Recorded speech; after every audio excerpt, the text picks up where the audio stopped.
My name's Adele Onyango and welcome to another episode of Legally Clueless. No, seriously, I have no clue what I'm doing, but I'm pretty sure I'm not the only one. Hey you, welcome to episode 167 of Legally Clueless. Thank you so much for rocking with this podcast. If it's your first time here, audio episodes like this go out every single Monday. And we have our YouTube channel where we have 2 seasons of our video series out and our tour series is out there. So just search Legally Clueless on YouTube. We're a bright yellow page. You can't miss us. Ooh, and you can also join our Instagram fam. We're at Legally Clueless Africa and TikTok. Legally Clueless Africa, and on Twitter. Thank you so much for the love that we received there. Just use the hashtag Legally Clueless because I kind of like stalking you and it makes my job easier. So back to this episode. This is the story that's coming up a little later. I spoke to one of my aunts who had been to Australia, and she mentioned that one of her friends in uni back in the day stayed with her family, and they call this a homestay. You basically just come and you live with someone's family. And my aunt was like really gassing it up. She was like, oh, it's so nice. I really wish I stayed in a homestay when I was in uni because they cook for you. It was this old Australian couple. The very, very first thing she gave me was a foolscap full of rules. So I remember looking at the rules list, and some of them are honestly so ridiculous. She had like kitchen usage times, like breakfast is from 7 to 9:30. You could only have a shower for 3 minutes, and then like no phone calls after 9. There was no lunch. One thing that I found very weird, they would give me my dinner at 7 in the dining room, but they would be outside having their barbecue and like would be eating different things. That is Waringa. Her story is coming up a little later in this episode, so do stick around to listen to that. And speaking of stories, if you have not listened to episode 166, I suggest you do. I love each and every story I record for this podcast, but I have never connected with a story so deeply like Persis' story. And I just keep thinking about how lucky we are that she allowed herself to be that vulnerable with us. But I'm getting sidetracked. So she did speak about opening a restaurant. I did say I was going to find out when it's opening, and she says it's going to open in July. So once it does, I will share the information with you so that as a Legally Clueless fam, we can support each other. So I'm not going to talk too much in this episode. I'm feeling a bit under the weather. I am on medication that has like weird side effects, so it could be that, but I'm going to go and have it checked tomorrow. And then I feel like my voice could be going. I wish you could see me now. Like, I have different guggling things right besides the microphone, and like my Andolex throat spray as well. I used to use this when I was on radio. I use it also when I travel, just because I'm so paranoid of my voice disappearing. And this would be the worst week because like I have 3 events. Is it 3? Oh my God, it's 4. 1, I can get away without having my voice because I'm just attending. I'm not hosting, but 3 of them, Jamini, I kind of sort of need my voice. So I'm going to not like, oh, look at me over talking after saying I'm not. Anyway, what I will share that even if my voice goes after sharing this, it'll be worth it. I did have such a powerful breakthrough in therapy last week that I really wanted to share. So it was quite a powerful breakthrough. So with one of my therapists, what we've been doing across the last couple of weeks is going through any and all losses I've gone through in my life. I remember the first time we did it, I was just like, I've only really had 2 losses, which is like losing my mom and, you know, all of the hectic shit that comes with surviving rape. But the more we dug into it, the more I've had quite a few losses, yo. You know, on those, actually not on the grief, on surviving sexual assaults, I think I've made quite a lot of progress there because that's the main focus of my first therapist, which is just like surviving trauma in the space of sexual assault. But I, through the weeks, have realized that just like life doesn't give us time to process loss, like any type of losses. It could be like loss of friendships, loss of an opportunity. There's so many different losses we go through, but life moves so fast that either we don't get time to process the loss, or worse yet, we don't even recognize a loss as a loss. Anyway, so we've been combing through the losses, and the last session was kind of like letting go. And the exercises were just so powerful. Of course, I was in tears, which is so on brand for me. But I just left that session with one word in my mind, which was release. And I think I've lived so many years kind of like trapped by either losses that I was cognizant of and some that I didn't even like recognize as losses, you know? And sometimes you think you're making progress, but life isn't stagnant. So you might be making progress with some losses, but life keeps delivering packaged losses at your doorstep, you know? Life just keeps happening. But the exercises were just about releasing and, you know, telling myself that enough. It's been long enough, and now that you recognize these losses, it's time to release yourself from them. Release yourself from the prison they put you in, the heart they put you in, and just be kind and loving and doting and appreciative of yourself. And I don't know, it was such a breakthrough. I'm not saying like I'm 100% fixed now, you know, because as I say, life keeps happening, right? But it was definitely a breakthrough. Oof. I'm just like replaying some bits of the session. It was powerful, you know? And sometimes like when you're doing the work on yourself, it can get so heavy and so dark and so a lot. And you can want to give up, whatever giving up looks like for you. But maybe I could share what's keeping me going in this moment. It might speak to you, I don't know. I just feel like doing all of this work on myself must produce like a really dope, powerful chick on the other side. And so I'm just intrigued. Like I want to meet her. I want to see what a released life looks like. And so that intrigue, it sounds a bit comical, but that intrigue has kind of helped in like the dark moments. I didn't realize it, but it has. And yeah, whatever doing the work looks like for you, it's got to birth someone powerful. It would be awesome for you to meet that person, right? So this week, look at me trying to give you homework. I just feel like if you could find some time to introspect and kind of just like figure out the losses you've experienced, even the ones that seem really tiny or seem like you're being overly emotional about them. Your feelings are valid. Just acknowledge them. See where that goes. Yay, voice is still around, so we can keep going. Woot woot. So we need to jump into 100 African stories. And I really like this one, especially after, you know, when we went to Dubai and recording stories by Kenyans living there and just like all the misconceptions about, you know, living abroad. So I was very intrigued by the story when Waringa filled out our storyteller form. We recorded this story virtually as she's in Melbourne. And yeah, that's her story. It's all about moving from Nairobi to Melbourne. And it's very insightful. It's like quite interesting to hear what that experience is like.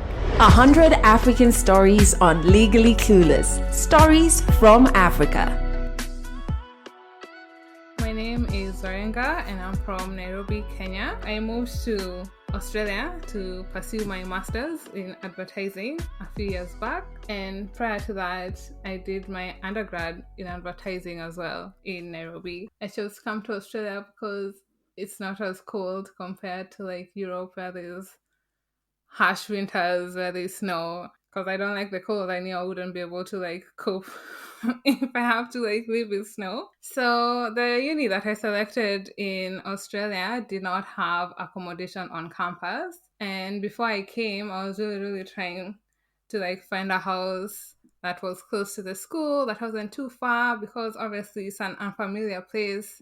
I haven't been here before and I was coming by myself. I was going to live by myself. So I just wanted to be really close to the school. Unfortunately, because I came in February, I was only able to get accommodation from July, meaning I had like 6 months of like not knowing where I'm going to stay, which was a bit nerve-wracking. So I spoke to one of my aunts who had been to Australia, and she mentioned that one of her friends in uni back in the day stayed with a family, and they call this a homestay. So you basically just come and you live with someone's family just like for the time that you've signed your contract or whatever, and then like you move on. And my aunt was like really gassing it up. She was like, oh, it's so nice. I really wish I stayed in a homestay when I was in uni because they cook for you, they do your laundry. It's just like you're staying at home, but like in a different country. So it's a nice, easy transition to go into living by yourself if you're gonna live by yourself in the future. So we booked this homestay, and I was supposed to stay there from the end of Feb until July when I got the keys to my studio. So here I was coming from Nairobi, so excited, thinking that the world is my oyster, which it still is, but I didn't know what to expect. I knew that Australia was very nice. People were very friendly. The weather was okay because it didn't snow. That was like, for me, that was my main agenda when it came to like weather. So I remember going to the house. Immediately I came from the airport, I went straight to that place, the homestay place. And it was a nice, lovely house. It was this old Australian couple. They didn't have their children with them at the time because the children had all left the nest and they were living by themselves, and they all had their own families. And the house was nice. I was really excited because I was like, oh yay, at least now I even know people. I came without knowing anyone, but at least now I know some people because of this homestay situation. And I remember the lady, she was very nice, although the very, very first thing she gave me was a full scrap full of rules. She was like, these are our house rules. Please try and stick with them so that, you can have a good stay. And I'm like, okay, cool. I'm going to respect her rules because it's her house, it's not my house. I just want to have like a smooth ride here. So I remember looking at the rules list, and some of them are honestly so ridiculous. She had like kitchen usage times, like breakfast is from 7 to 9:30. I'm like, okay, does the kitchen close? Is this a hotel where like there's no food after 9:30? And then you could only have a shower for 3 minutes because apparently water in Australia is expensive. I'm like, wow, okay, cool. This is gonna be an adjustment, but we can do it. And then like no phone calls after 9, and like just small things like that. But the no phone calls after 9 was a bit of a stretch for me because there's a time difference obviously between Kenya and Australia. I think it's like 7 or 8 hours depending on the month of the year. So it was fine. It was okay. And then there was no lunch during the week, but she was gonna provide lunch over the weekend. I was like, oh, okay, cool. So here I am with my bags, and then she helps me take my bags upstairs to the room, and then I hear like a buzzing sound. I'm like, oh, there's a bee in the room. And then she's like, oh, maybe you came with it with your luggage. I'm like, oh, okay. I didn't think anything of it. I'm over here still so naive. So after a while, I unpacked, and then like I'm starting to remove like my lotion, and it's like solid. I'm like, okay, this is probably obviously because of the plane, because where they put like the suitcases and stuff, it's like freezing. And I'm like, oh, there's no way I would have brought that bee because there's no way anything would have survived if my oil is like solid. But okay, anyhow, let's move on. So comes to time when school starts, and then because I was doing a master's program, my classes were all in the evening. So I had the whole day to myself. My classes would start at like 5:30. Some of them would end at 8:30, some of them at 9:30, depending on like the day. So where the house was, it wasn't exactly in the city next to school. It was in a suburb next to the city where you need to take a train for like 10 minutes, then you get to like the city. But obviously you have to walk from the house to the train station, or you can take a bus from the house to the train station, and then you enter the train and then you go to uni. So the first time I went to class, going there was okay. Coming back, I was like, okay, cool, it's 8:30. It's at night. It's dark. And you have to walk through a park at night by yourself. I mean, I've watched movies. I know what happens in parks at night by yourself. So obviously I was scared. I'm like, okay, first of all, I'm not even used to walking outside at night because obviously where I'm from it's not safe. But they're like, oh, don't worry, it's gonna be safe, blah blah. I'm like, okay, cool. Okay, let's walk at night. But I didn't feel right walking through a park because I just got scared because maybe it was just me and my like stereotypes. I was just thinking that I'm in a horror movie when I'm not. So I remember expressing this to them when I got to the house, and I told them, oh, it's a bit scary to walk It was like a 15-minute walk. It's a bit scary to walk by myself at night from my classes. I'm not sure how we can go about this. Obviously, there's no way like they're gonna pick me up and stuff, and not my mom or my dad. But like I was just expressing to them how I was feeling very scared because it's something that I was not used to. And then they mentioned how they had some previous students who stayed with them and like they never had a problem. And if you ever get scared, you can always just knock on someone's door and they'll be able to help. In my head, I'm like, wow.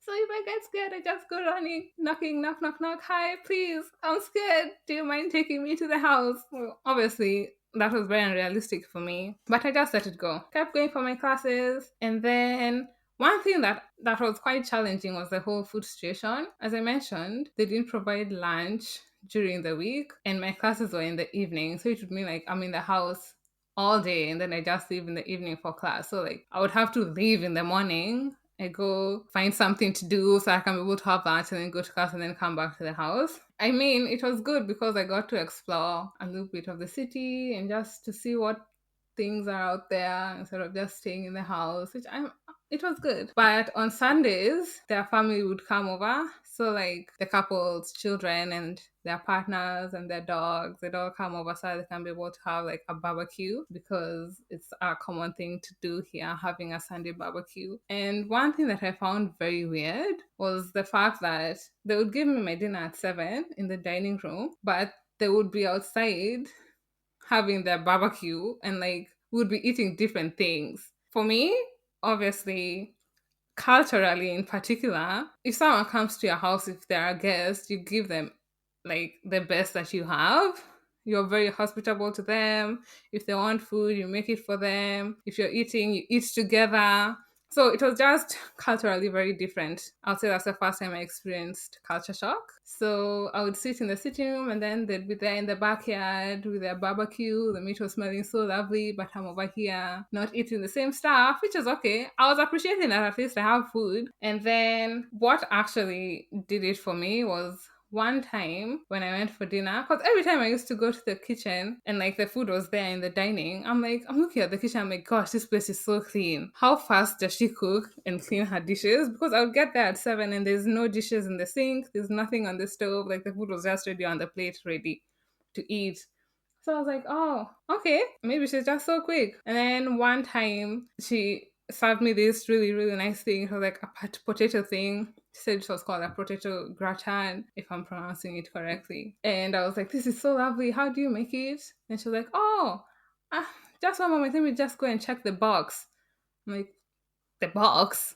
I was like, yeah, we usually buy this food from the supermarket. I'm like, wow.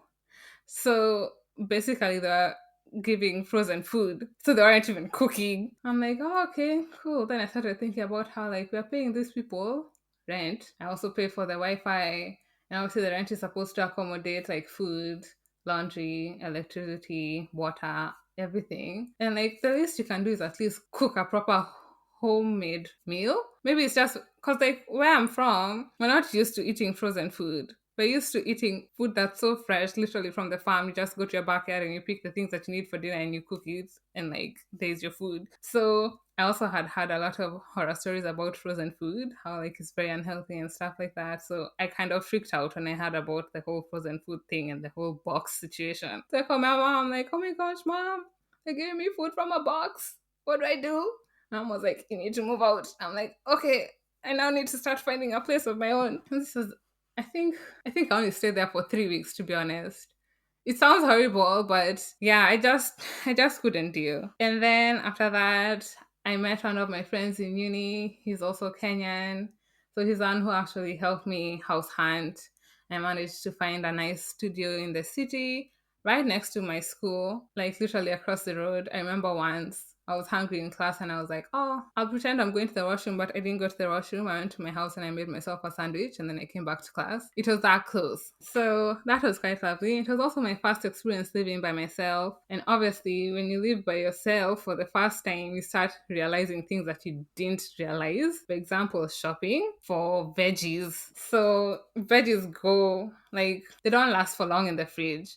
So you have to be very strategic when you're buying veggies so that they can last as long as you want them to last. And then things in Australia are very, very expensive compared to things back home. Shock on me when I was going to buy an avocado and I saw it's $2. Then I'm converting it to Kenya shillings. I'm like, wow, that's 160 for one avocado. So an avocado became a luxury for me. Till this day, I don't buy avocados on the daily because it's just too ridiculous. Small things like that. So being an international student, obviously it's quite intimidating. You don't know anyone. You don't really know what to expect. You're excited. You want to succeed. You want to have fun. You want to explore. So being in uni, it was an interesting experience. So in all of my classes, we were actually all international students. And I was the only African for some reason. And that's when I realized that there are actually not many local students in the uni. I ended up finding out that in Australia, once you finish high school, there's a bit of a divide. So half of the people go into trade schools, which are like technical schools, and then the other half actually go to like uni. So that's why my class was just full of international students. In Australia, trades are very highly regarded, which is something very different because a plumber can earn the same as a doctor, which blew my mind. I'm like, what? That's crazy. Because it's a skilled job. So skilled jobs here are very highly paid. If you're a plumber, an electrician, even a construction worker, they get paid quite a lot. So most people, or rather half of the people, would prefer to be a tradie instead of actually going to uni and doing like more corporate related things. That was also quite a shock. And I think it was, my first year of uni, I was fortunate enough to get a job in my field. So I got a job as a copywriter at the uni, which was amazing because I was working for the HR department and I was able to at least apply the skills that I had acquired at least from my undergrad. I was even back at home as a copywriter right before I moved to Australia. So it was such a lovely opportunity. We were hired, 3 of us. It was me and then another international student from Sri Lanka, another local girl who's Indian Australian. And it was actually such a good time. I managed to learn so much throughout that job. And because we were in recruitment, my role as a copywriter was to mainly write scripts and to deal with the shooting of the ads for like lecturers. It wasn't for for lecturers, which was interesting because it was like a recruitment process, but it was internal. Growing up in Africa, everyone looks like you. I mean, you can tell that you're black, but you don't realize that you're black until like you're removed from that situation. So I actually did not realize I was black even when I first came here because everyone was so friendly. People are not racist. People are so kind and polite. But the only time I noticed I was black was when I entered now this job because it was corporate and they have this thing for diversity. I'm like, okay, cool. Diversity just means being different. But it's a bit different here. They want to promote that they have diversity in their staff or like the school is diverse or anything like that. So I remember something that really, I was very conflicted while doing this. We were shooting one of the recruitment videos and we just wanted to showcase how like the employees here really like it and how it's such a nice working environment. But I remember when I was being given the brief, they were like, oh, pick this person and this person and this person to be in the video. So they ended up picking this Kenyan girl who was working with me as well, an Asian person and an Indian person and an Australian person. So, I mean, on their end, it's like, oh, they've ticked all the boxes. But then it was a bit dodgy because I remember in the whole HR department, it was just me and that other Kenyan girl who are African. And when I approached her to tell her that we're doing this video and we need you to be in this video, she was like, she's not going to do it because it doesn't portray the right image, because it would make it seem like there's a lot of Africans or like black people who work here and it was literally just the 2 of us in a whole department of like maybe at 50 or like 50 to 100. I think that was the very first time I actually felt like I'm black. Strange times. Anyway, my job came to an end because my contract ended and then I continued with my studies. I did another internship, which was really nice, but it was very different because now COVID had hit and everything was online. So I got to experience working from home, all via Zoom. I finished that contract and I had never met any of my colleagues face to face, which was so weird. And then I finally graduated and it was actually quite interesting. half of my course was face to face, the other half it was online because of COVID. So obviously we didn't have a graduation because Melbourne had a lot of lockdowns. We had like six, if not more. I lost count at six because of all the lockdowns. It was quite restrictive and very strict. So I finished my studies towards the end of 2020 and I started now looking for a job in advertising. Worst timing ever. The pandemic had hit, many people had gotten laid off, companies weren't doing well, so it was just a very, very tough time to look for a job. Job hunting, honestly, it's not easy. It does a lot to like your mental health, your pride. It's just a very, very challenging thing. So I knew that I was going to graduate in December, and by the end of October, I had finished writing my thesis. So I had about a month and a half of like no school, no nothing. So I started job hunting then. November 2020 is when I actually started job hunting.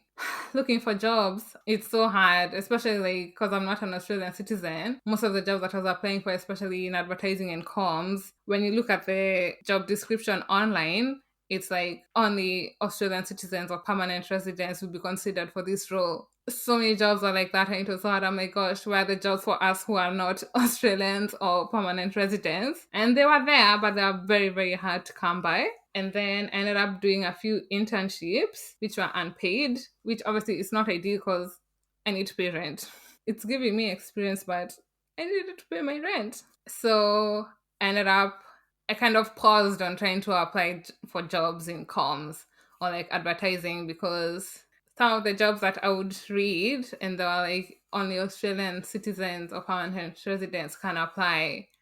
I would read that and I'm like, my heart would break. I'm like, wow, this is such a nice job that I really, really can see myself doing. And I feel like I'm qualified enough to do, but I can't do it. Does that mean that now, should I give up? Should I just go home? Because most of these jobs are just for Australians and permanent residents. Like, why am I even bothering? I would go on like a job site. I opened so many tabs.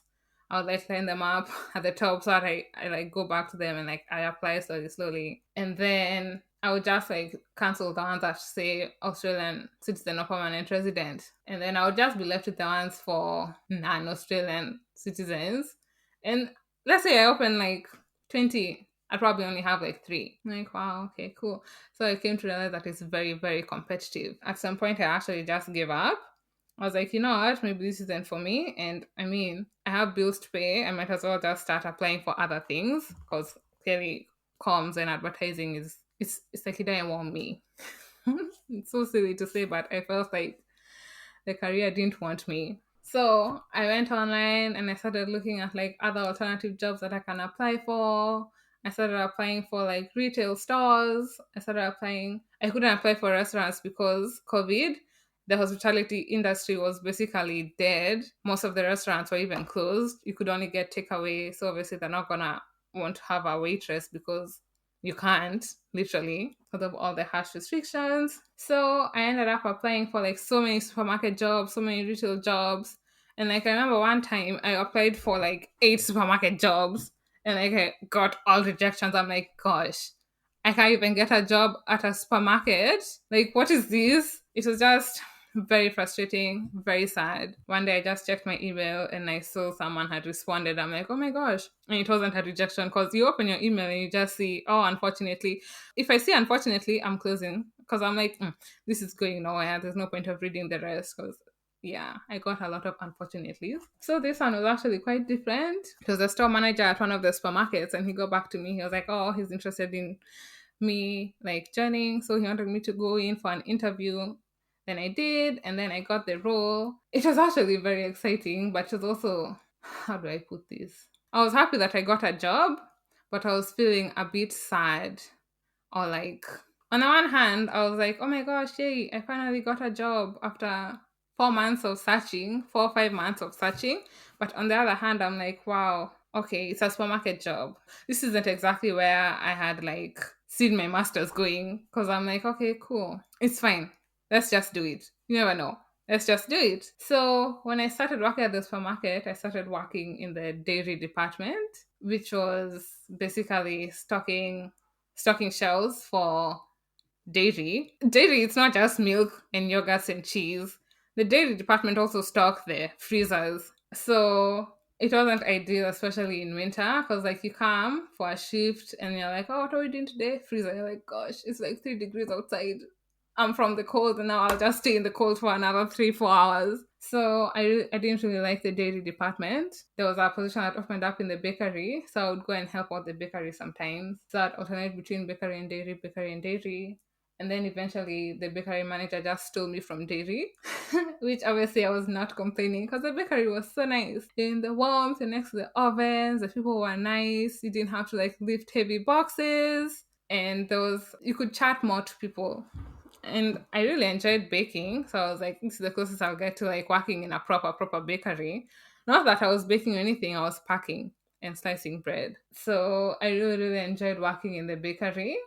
And working in a supermarket, like I said, never thought that I would end up working in a supermarket because I always thought that I'd just have a corporate job straight out of school because I was like, oh, yeah, that's actually why I decided to do my master's. I was like, oh, yeah, I'll do a master's and then the first job I'll get is going to be so amazing because I'll have had this qualification that I've worked so hard for. Obviously, I'll have a good job with a good salary. When I started interacting with the people who work at the supermarket, I got to like meet a lot of very different people, and most of the people who are working in the supermarket were international students, but also others were not, so they're like proper Australians. And I remember meeting this lady who had said how she's worked for that supermarket for 25 years. I'm like, wow, that's actually amazing. And she used to live so far. She would drive all the way just to come to work every single morning for the past 25 years. And it was crazy. And working in the bakery, because obviously the store opens at 7, it used to open at 7 during COVID times, but then the normal opening time is 6. But because you need to have the stock out before the customers arrive, the shift used to start at 5. So 5 a.m., you're already working. You wake up at 4, get ready, go to work. Shift starts at 5 a.m., finish at 12. Good. You're standing for like 7 hours, but it was worth it. It was worth it. So in the beginning, like I said, I really struggled with my emotions. Like working in a supermarket, it's not bad, but it's just not where I thought I would be.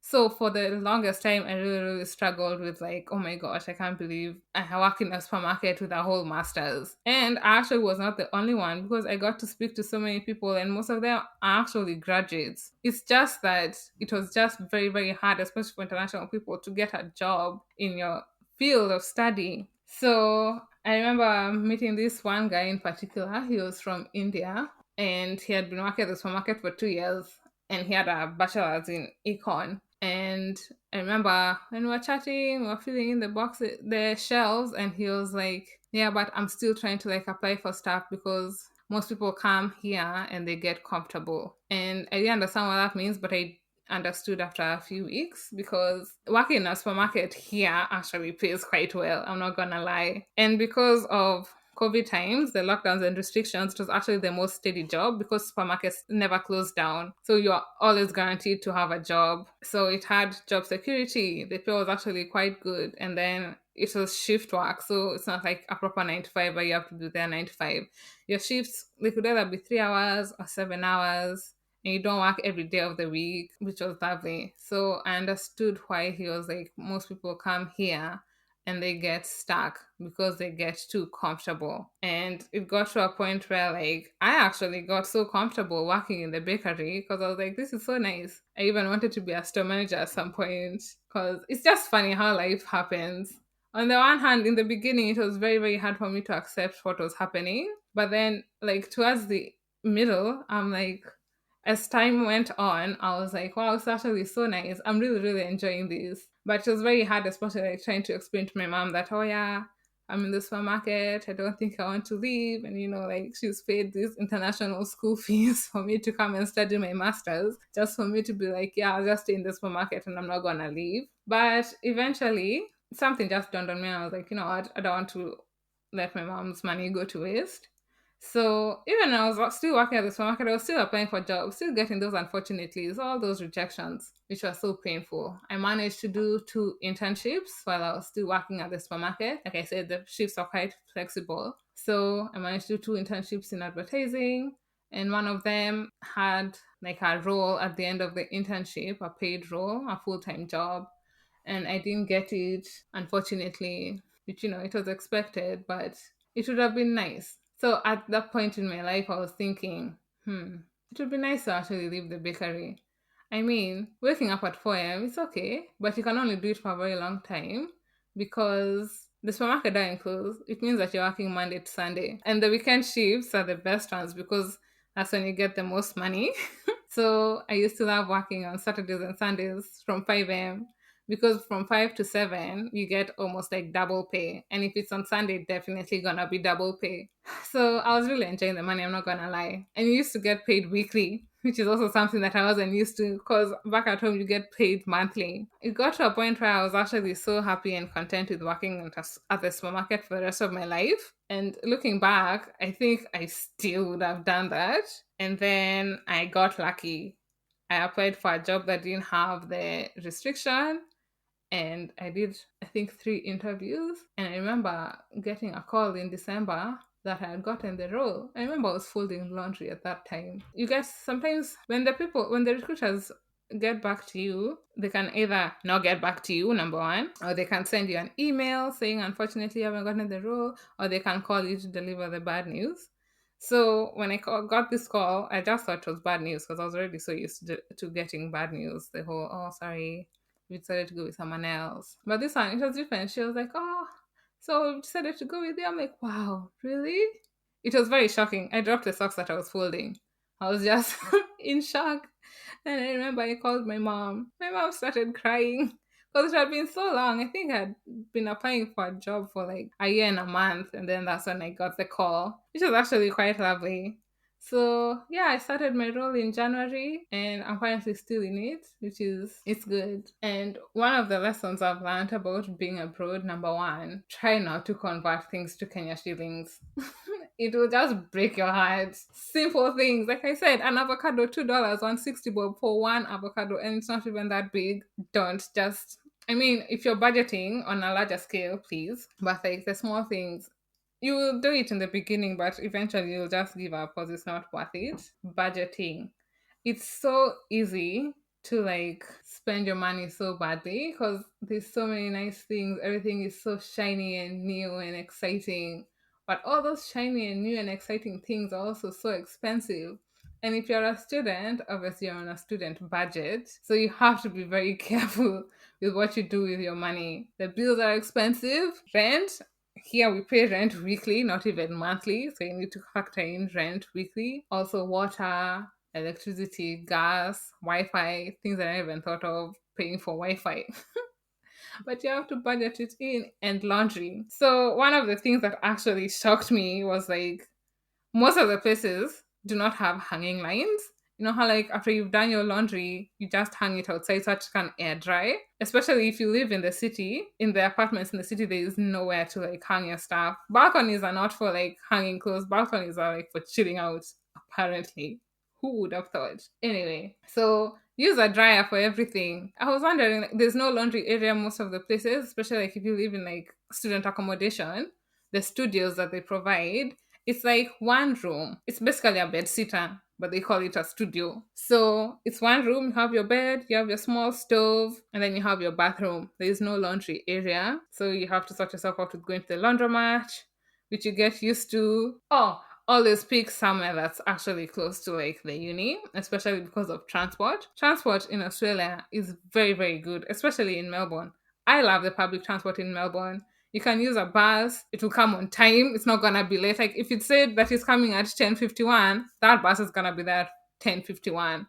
Come at 10:52, the bus has left you, it's not gonna wait for you. So everything is so punctual. The trains, the trams, the buses. But when you move to Melbourne, rent is cheaper when you live outside the city because in the city center, I think maybe because there's so many people and it's convenient because that's where most of the things are. That's where the rent is very expensive. So if you're looking, especially if your uni doesn't have accommodation, if you're looking for like a nice cheap place, try and live outside the city but not too far. Like half an hour is not so bad. If you can just take one mode of transport, meaning like if it's just one bus ride or like one train ride, it's doable. If you have to take the bus and the train and you connect to another train, that just becomes a bit of a stretch. Also, there's a big thing about house sharing here, which I didn't experience because, like I said, I live by myself. The only house share I had was the homestay. So that's also good for like splitting rent.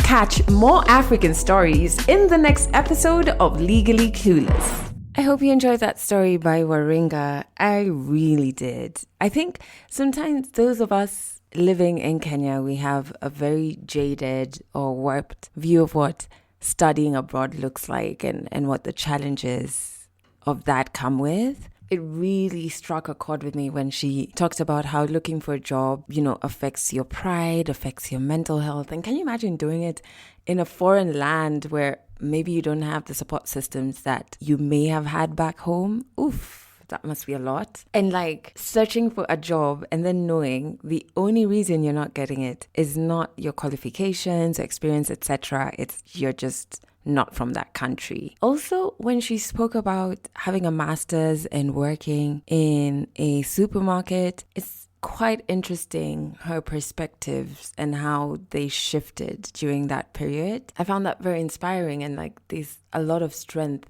I think, in that part of the story. But anyway, I hope you enjoyed the story. And as I said, Waringa did share her story first on our storyteller form. So she filled it out and then we got back to her, set up a date to record. She's obviously in Melbourne. I'm here in Nairobi and we made it happen. And it's been such a powerful month just recording stories. Each week, even just Friday, I was recording some power. Oof, I can't wait to share those with you. I really can't wait. But if you want to share your story on this podcast, you can either in the show notes click the link to the Google form, fill it out, and it'll get back to you.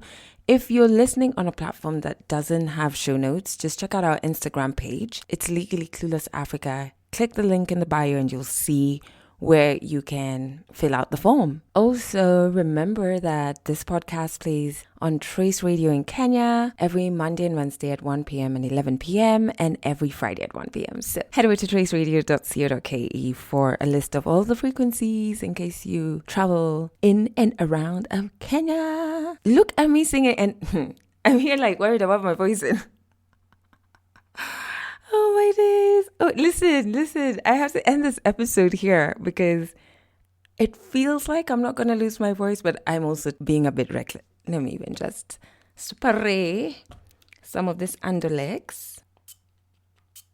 It tastes so bad, but it works wonders. I used to have this with me in studio when I was on traditional radio here in Kenya because I used to get sick a lot, but it was also because like I didn't like my job, stress, And then also like the studio is not sanitary. So one person comes in with the flu, we're all getting it. But yeah, I don't know if you've ever worked at jobs where your management makes you feel guilty for being sick or taking like a sick day. So I would always have to like come back to work before my voice had fully healed. Like the only days I'd get off was when like I legit didn't have a voice. Like pick up the phone, you can't hear what I'm saying. So I would go into studio armed with a small sachet of turmeric, honey, hot water, and then my Underlex spray and some lozenges. First and foremost, I feel like lozenges are the greatest con. Those things just don't work. Anyway, so, oh my God, this episode ends here. The voice must be preserved. That's it for this episode of Legally Clueless. You can share this podcast with your friends. You can keep it for yourself. I'm not judging. Just make sure you're here next week for the next episode.